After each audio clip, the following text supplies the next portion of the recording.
ďalšia etapa.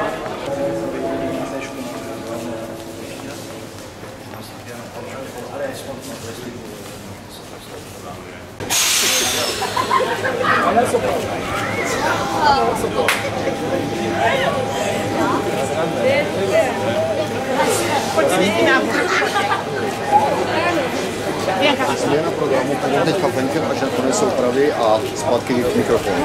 Ideme do súpravy. Prajem všetkým, aj železniciam a hlavne cestujúcim, aby tieto súpravy, konkrétne aj Tereska, slúžili spoľahlivo, verne, aby cesty na takýchto súpravách boli príjemné a šťastné.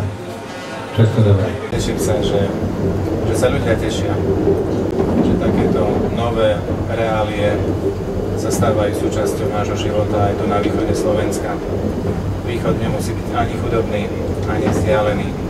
Je to hlavne o ľuďoch, o zodpovednosti, tvorivosti a otvorenosti pre druhých.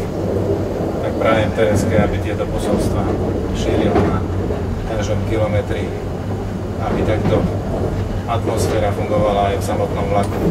Ja vás vidím, vy mňa nie, lebo je tu 15 kamier a mozaika obrazov poručného vodiča. Na hornom podlaží je ešte dosť veľa miesta, ak by ste potrebovali.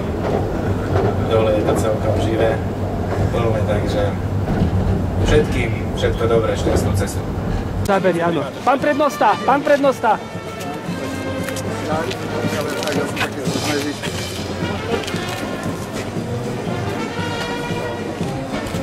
Aj tu Teresku. Je tam.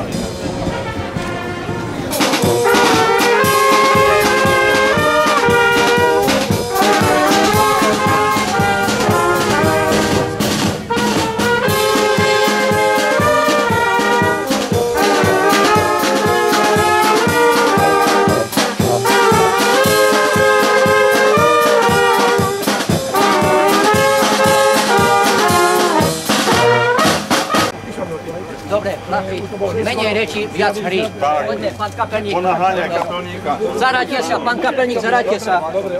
Dobre. Stretneme.